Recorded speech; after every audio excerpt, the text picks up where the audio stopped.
Sawetara iki lalekke bojomu Sirakuti. Jalaran kowe tak papan iki ing taman kampungan. Ingsun dari pangarep aja nganti sliramu cedhak kelawan bojomu Sirakuti. Sinuwun Prabu Jayanegara. Kenging menapa panjenengan ngendika ingkang kados ngaten? Kenging menapa kula kedah pisahan kelawan bojo kula Kakang? Kula boten saged menawi kula kedah pisahan kaliyan bojo kula Kakang. Kula suwun kanthi saged. Kula kepengin kepangke kaliyan bojo kula Kakang. Ya panjenengan wali kula saking kawasan kampung kula. Cukup Tamsu.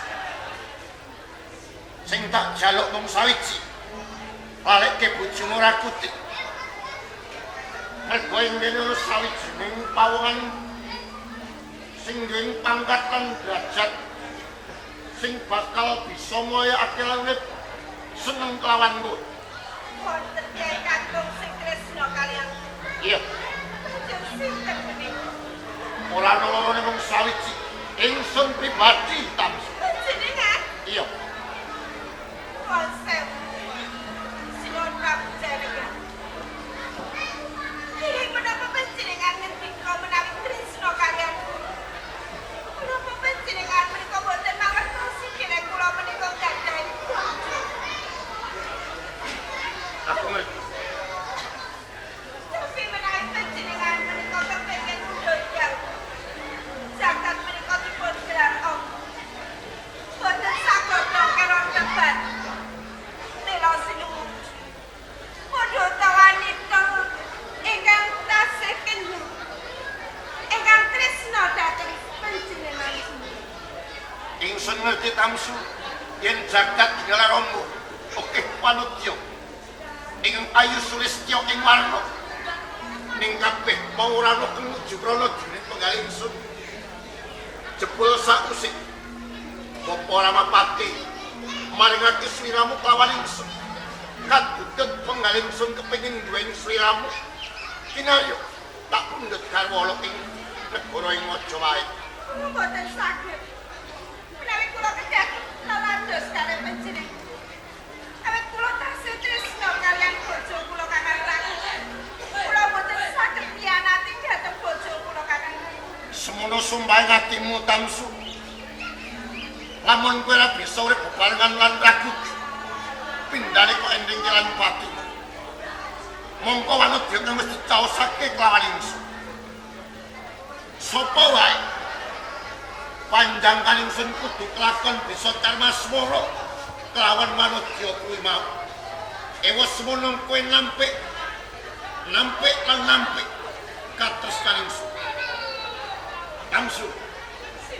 Mumpung ingsun isih duweni rasa sabar. Mula marake wangsulana tampa kados ingsun. Boten.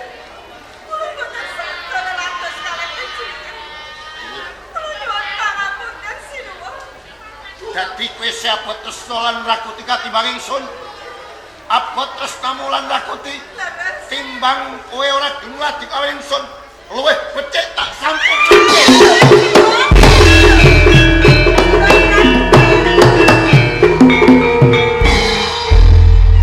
Warap Sari. Nuwun sewu Sinuhun Prabu Jayanegara. Napa dosa kalepatanipun Kyai Sitamsu? Dosa kaluputaning Kakang Tamsu. Dewene ora arsolat kelawan ingsun.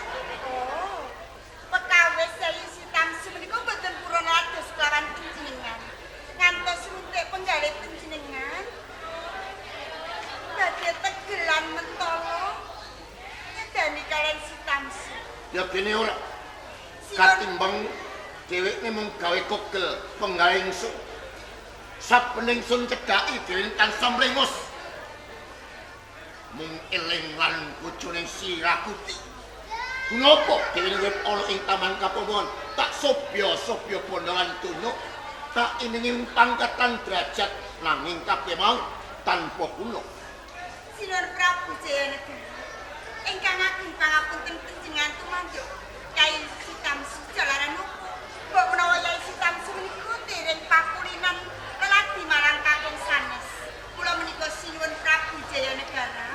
Bilih ari kalenggan sak menika panjenengan kepengin sanget dipun ladosi dening pawestri kula ingkang badhe nggantosi Sitamsu leladi dumateng panjenengan Sinuhun Prabu Jayanegara. Aliruning Tamsu kowe Warap Sari.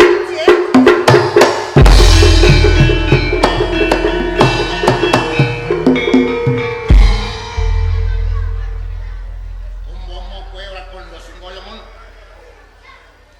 Mbok menawa si Tamsu wis kumlethak dadi bangke oleh papan kene.